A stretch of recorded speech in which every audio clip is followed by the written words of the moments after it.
Welcome to my channel classes by Sunita ma'am. आज हम इस वीडियो में समझने वाले हैं जसत्तु संधि। जसत्तु संधि एक व्यंजन संधि है और जसत्तु संधि को जानने से पहले हम व्यंजन संधि को जान लेते हैं कि व्यंजन संधि किसे कहते हैं। देखिए, जिन दो वर्णों में संधि की जा रही है, यदि उनमें पहला व्यंजन और दूसरा व्यंजन स्वर हो या दोनों व्यंजन हो तो वह व्यंजन संधि कहलाती है। इसे हल संधि भी कहते हैं। व्यंजन संधि में हमने इष्टुत्व संधि और इष्टुत्व संधि को समझ लिया है। जिन्होंने वो वीडियो नहीं देखी है उसका लिंक डिस्क्रिप्शन बॉक्स में दिया गया है, वहां से आप उस वीडियो को देख सकते हैं। अब हम जसत्तु संधि को जान लेते हैं और समझ लेते हैं। जसत्तु संधि दो प्रकार की होती है, पदांत जसत्तु संधि और अपदांत जसत्तु संधि। आगे बढ़ने से पहले हम ये जान लेते हैं कि पदांत जसत्तु संधि किसे कहते हैं और अपदांत जसत्तु संधि किसे कहते हैं। पदांत का अर्थ होता है पद के अंत में।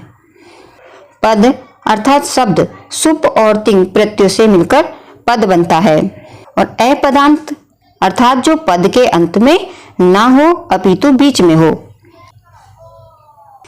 पदांत जसत्तु संधि और अपदांत जसत्तु संधि अभी अच्छी तरह से समझ में आ जाएगी जब हम इसका उदाहरण समझेंगे। पदांत जसत्तु संधि का सूत्र है झलाम झसो अंते। झलाम झसो अंते का अर्थ होता है कि झल को जस हो जाता है। सबसे पहले ये जान लेते हैं कि झल क्या है और जस क्या है। यहाँ पर 5 वर्ग हैं, कवर्ग, चवर्ग, टवर्ग, तवर्ग और पवर्ग, और प्रत्येक वर्ग में 4 अक्षर हैं। जैसे कवर्ग है, कवर्ग में है क, ख, ग, घ। ये हर वर्ग के पहला, दूसरा, तीसरा, चौथा अक्षर। तो यहाँ पर अगर आप देखेंगे कि प्रत्येक वर्ग का ये पहला, दूसरा, तीसरा, चौथा अक्षर, यहाँ टवर्ग का भी पहला, दूसरा, तीसरा, चौथा अक्षर, तवर्ग का भी पहला, दूसरा, तीसरा, चौथा अक्षर, और पवर्ग का भी ये पहला, दूसरा, तीसरा और चौथा अक्षर। ये क्या है? ये झल हैं। जब हम झल वर्णों की बात कर रहे होंगे तो हर वर्ग का पहला, दूसरा, चौथा वर्ण की बात कर रहे होंगे। इतना आप समझ लीजिए। यहाँ पर देखिए सारे ही व्यंजन लिखे लीजिए कि झल वर्ण कौन कौन से वर्ण होंगे। तो झल वर्णों में ये जो वर्ग का 5वां वर्ण है वो हम नहीं लेंगे, और ये य, र, ल, व, इन सब वर्णों को छोड़ करके जो बाकी वर्ण यहाँ पर बचे हैं वो सभी झल वर्ण हैं। झल वर्णों को इस प्रकार भी समझा जा सकता है कि हर वर्ग का पहला, दूसरा, तीसरा और चौथा, और प्लस है ये शा, शा, सा और हा। ये 24 वर्ण झल कहलाते हैं। इसको इस प्रकार भी समझ सकते हैं। देखिए, हर वर्ग में जो है, हर वर्ग कितने हैं? 5 वर्ग हैं, और हर वर्ग के कितने वर्ण लिए हैं? 4। तो अगर हम 5 को 4 से मल्टीप्लाई करेंगे तो 20 हो जाएगा, ठीक है। और जो 4 ये उसमें व्यंजन हैं, शा, शा, शा और हा, 4 ये हुए, तो दोनों प्लस होकर के ये हो जाते हैं 24। तो आप याद रखिए कि जो 24 वर्ण हैं ये झल वर्ण हैं। इसको और अच्छी तरह से याद रखने के लिए आप इतना ही याद रखिए, 1234 हर वर्ग का पहला, दूसरा, तीसरा, चौथा वर्ण, और चारों ये शा, शा, शा, हा झल वर्ण कहलाते हैं। अब समझ में आ गया कि झल वर्ण कौन से हैं? वर्ग का पहला, दूसरा, तीसरा, चौथा और सा, सा, सा, हा, यानी इनको अगर हम 5 से मल्टीप्लाई करेंगे 4 से तो हो जाएगा 20। इस तरह से 4, सा, सा, सा, हा, और ये मिलकर के पूरे हो गए 24। तो आप 24 जो वर्ण हैं उनको याद रख लीजिए। ये क्या है? झल हैं, झल वर्ण हैं। और जस क्या है? जस ये गा, जा, डा, दा, बा, यानी वर्ग का तीसरा जो वर्ण है, जो अक्षर है, वो जस है। यहाँ पर जितने भी लिखे हुए हैं ये सारे जस हैं। गा, जा, ड, द, बा। इतना आप समझ लेंगे तब आपको संधि अच्छी तरह से समझ में आ जाएगी। आपने समझ लिया झल किसे कहते हैं, झल कौन से वर्ण है, और जस कौन से हैं। जस हैं वर्ग का तीसरा अक्षर। का सीधा सा अर्थ है कि जहां जस हो जाए वहीं जसत्व संधि है। जहां वर्गों का तीसरा अक्षर हो जाए वही जसत्व संधि है, वहीं पर जसत्व संधि होती है। यानी जस होना ही जसत है, और जस का मतलब है तीसरा अक्षर, और तीसरा अक्षर मतलब ज व ग ड द हो जाए वही जसत्व संधि है। चलिए इसको उदाहरण से समझ लेते हैं, तभी बहुत अच्छी तरह से समझ में आएगा। पदांत संधि यानी जिसका सूत्र है झलाम झसो अंते, इसका मतलब है कि यदि पद के अंत में वर्ण का पहला, दूसरा, तीसरा, चौथा और श अक्षर हो और बाद में वर्ग का तीसरा, चौथा कोई स्वर हो या कोई य र ल व हो, तो पहले शब्द का अंतिम अक्षर बदलकर अपने वर्ग का तीसरा अक्षर हो जाता है और सा बदल करके डा हो जाता है। अब यहाँ पर देखिए वर्ग लिखे हुए हैं, तो इसका मतलब है कि वर्गों का कोई भी शब्द हो उसके बाद 3-4 अक्षर, 3-4 कौन से होंगे, ये तीसरा अक्षर है, ये चौथा अक्षर है। मतलब वर्गों का कोई भी शब्द हो उसके बाद तीसरा अक्षर हो, कोई भी स्वर या य आए तो पहले शब्द का अंतिम अक्षर जो होगा वह बदलकर अपने वर्ग का तीसरा अक्षर हो जाएगा। अपने वर्ग का कवर्ग का जो तीसरा अक्षर है वो जा है, चवर्ग का तीसरा अक्षर जा है, टवर्ग का तीसरा अक्षर ये देखिए डा है, और तवर्ग का दा है, और पवर्ग का बा है। अब आपको झलाम झसो अंत्य सूत्र की व्याख्या अच्छी तरह से समझ में आ जाएगी।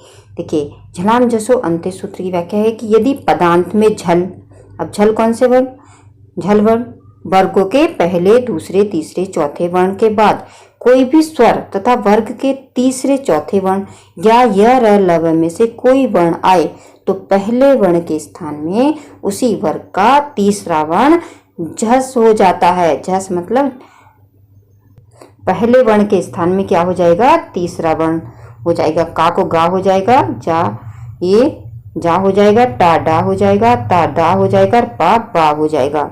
एक बात और यहाँ पर ध्यान रखने की है कि ऐसा नहीं होता कि का के बाद में गा ही आए, ठीक है, या का के बाद में घा ही आएगा।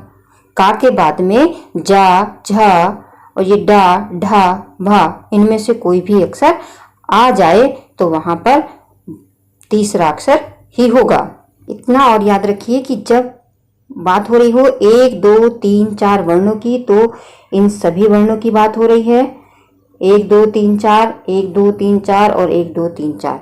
और जब बात हो रही हो वर्ण 3 और 4 की तो 3 तीसरा ये है, चौथा ये है, ठीक है, तीसरा ये, चौथा ये, तीसरा ये, चौथा, तीसरा, चौथा, तीसरा, चौथा। आप अपने जो है मस्तिष्क में याद रखिए कि जब तीसरे और चौथे की बात होगी तो गा घा की होगी, जा झा की होगी, डा ढा की होगी, दा धा की होगी, बा भा की होगी, ठीक है।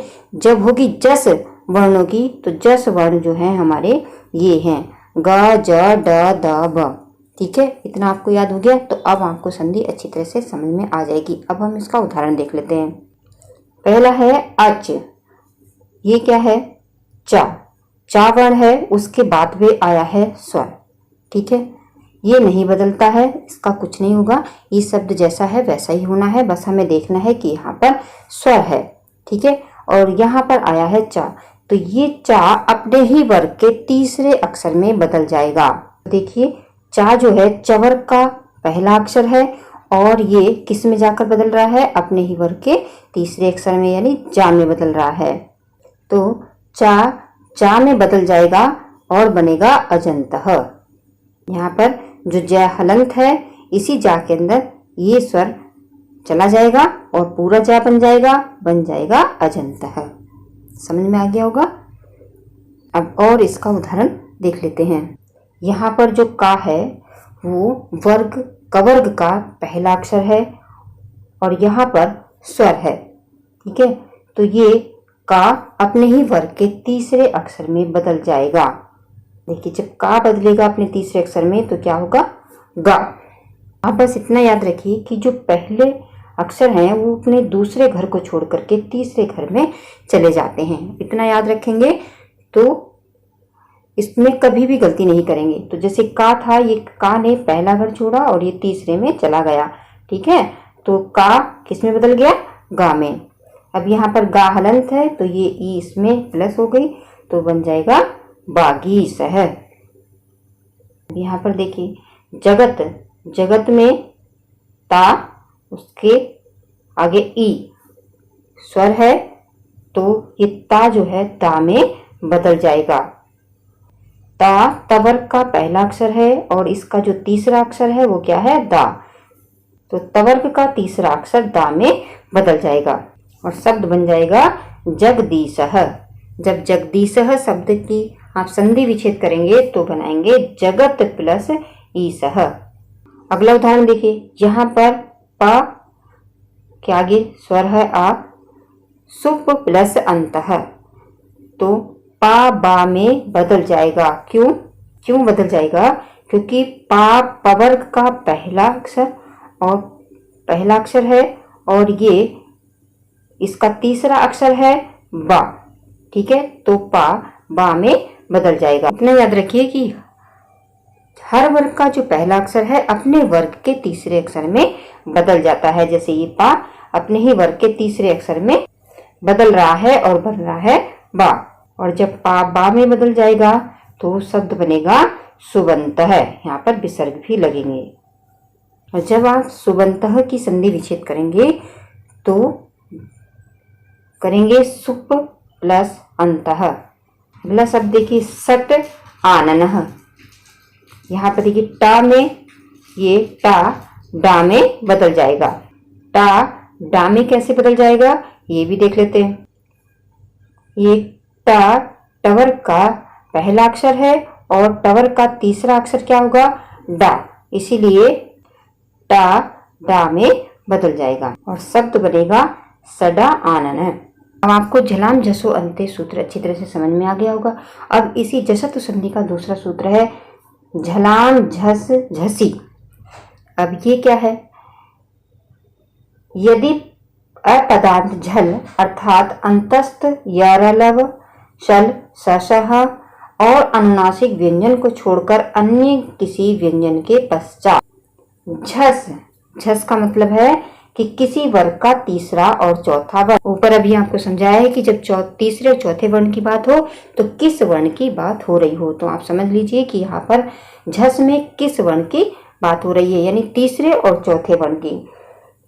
तो तीसरा और चौथा वर्ण आए तो पहले व्यंजन झल के स्थान पर जस अर्थात उसी वर्ग का तीसरा वर्ण ज ग ड द ब हो जाता है। जो अभी हमने संधि पढ़ी है उसमें भी ये ज ग ड द ब होता है, लेकिन कब होता है, जब उसके बाद पद के अंत में कोई स्वर आता है। लेकिन इसमें क्या शर्त होगी, इसमें ज ग ड द ब यानी तीसरा शब्द तब बदलेगा जब उसमें झस प्रत्यय होंगे, यानी झस मतलब किसी वर्ग का तीसरा और चौथा वर्ण ही आएगा, तभी ये उसी वर्ग का तीसरा वर्ण बदलेगा।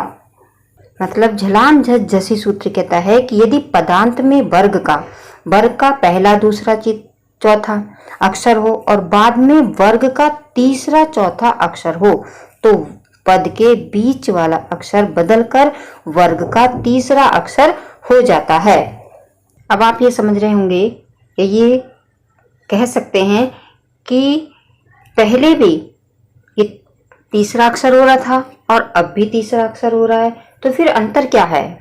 तो झलाम झसो अंते में ये चा है, चा के बाद आया है स्वर, तब चा जा में बदल गया और अजंतः शब्द बना। अब यहाँ पर देखिए अच है वर्ण, यहाँ पर उसमें स्वर आया था, यहाँ पर यह व र का वो आया है, तब भी ये चा जा में बदल गया और शब्द बना है हमारा अज वर्ण। इस सूत्र को द्वारा देखिए, झलाम झसो झंते सूत्र में क्या है कि किसी भी पद में झलो यानी वर्ग का पहला दूसरा तीसरा चौथा वर्ण और उसके बाद में क्या आए, स्वर आए और वर्ग का तीसरा और चौथा वर्ण आए या य र ल व आए, कोई भी वर्ण आए तो पहले वर्ण के स्थान में उसी वर्ग का तीसरा वर्ण झस हो जाता है। समझ में आया। लेकिन झलाम झसो झसी सूत्र कहता है कि उसमें पहला, दूसरा, तीसरा, चौथे वर्ण के बाद क्या आए? तीसरा चौथा वर्ण आए। यहां पर ध्यान देने का है। उसमें झलाम झस झसी सूत्र के अनुसार ये तीसरा जो अक्षर है तभी बदलेगा। पहला अक्षर जो है तीसरे में तभी बदलेगा जब 1 2 3 4 के बाद क्या आएगा? 3 और 4 वर्ण आएंगे, तभी ये तीसरे वर्ण में बदलेगा, यानी तीसरा वर्ण झस हो जाता है। दोनों का अंतर समझ में आ गया।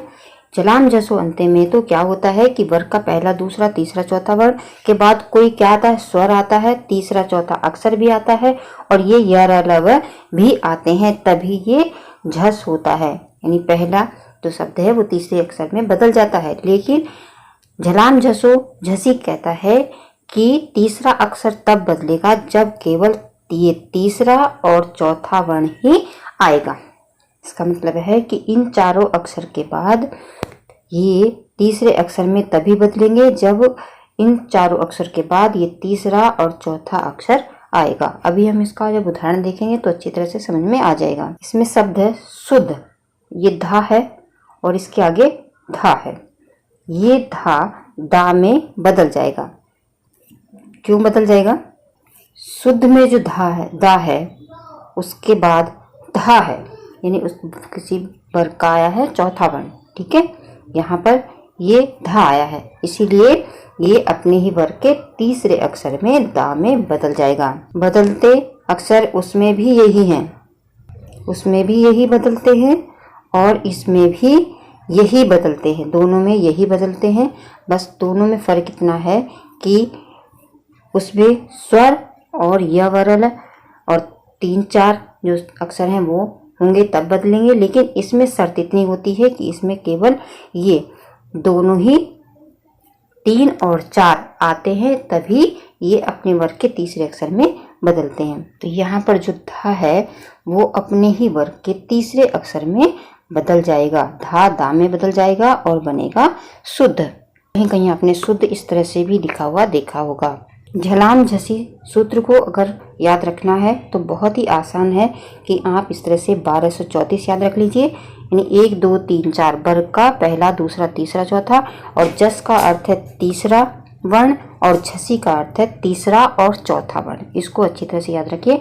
झलाम झस झसी सूत्र बहुत आसानी से आपको याद रहेगा हमेशा के लिए। जब झलाम की बात हो रही हो तो वर्ग का पहला, दूसरा, तीसरा, चौथा वर्ण, झस की बात हो रही हो तो तीसरा वर्ण और झसी की बात हो रही हो तो तीसरा और चौथा वर्ण। इस उदाहरण को देखिए, यहाँ पर कवर्ग का पहला अक्षर है और जो भा आया है वो पवर्ग का चौथा अक्षर है, तो ये का अपने ही वर्ग के तीसरे अक्षर में बदल जाएगा। तो कवर्ग का तीसरा कौन सा होता है? गा, इसलिए ये बना पृथक भूमि। यहाँ पर बा हो जाएगा। क्यों हो जाएगा? क्योंकि जो भा है ये पवर्ग का कौन सा वर्ण है? चौथा वर्ण है और उसके आगे भी चौथा वर्ण आया है। यहाँ पर बा पवर्ग का चौथा अक्षर है, तो ये बा अपने वर्ग के तीसरे ही अक्षर में बदल जाएगा और शब्द बनेगा लब्धम। तो यहाँ पर धा तवर्ग का वर्ण है, इसलिए धा दा में बदल जाएगा और शब्द बनेगा युद्ध। यहाँ पर घा के बाद चौथा वर्ण है, तो ये घा अपने ही वर्ग के तीसरे अक्षर में गा में बदल जाएगा और बनेगा दोग्धा। इसी तरह से इन शब्दों की भी संधि होगी। धा के बाद धी, ये धा दा में बदल जाएगा और शब्द बनेगा यहाँ पर जैसे बुद्धि, और यहाँ पर बना है सिद्धि। यहाँ पर भी धा है, यहाँ पर भी धा है और धा दा में बदल जाएगा, तो शब्द हमारा बुद्धि शब्द बनेगा और यहाँ पर सिद्धि शब्द बनेगा। इसी तरह से ये वृद्ध शब्द समझिए। देखिए, वृद्ध में धा, उसके बाद चौथा अक्षर है, तो धा दा में बदल जाएगा अपने ही चौथे अक्षर के कारण अपने ही वर्ग में बदलेगा और अपने वर्ग का तीसरा वर्ण में बदलेगा, इसलिए दा धा में बदल जाएगा और शब्द बनेगा वृद्धः। तो आज हमने जसत्व संधि को समझा। मुझे आशा है कि आपको अच्छी तरह से जसत्व संधि समझ में आ गई होगी। अगर आ गई है तो वीडियो को लाइक करिए, अपने मित्रों के साथ शेयर करिए, और जो बच्चे चैनल पर नए हैं चैनल को सब्सक्राइब कर लें, साथ में जो घंटी है उसको भी प्रेस करें, और जिससे अगले वीडियो का नोटिफिकेशन सबसे पहले आपके पास पहुंच जाए। धन्यवाद।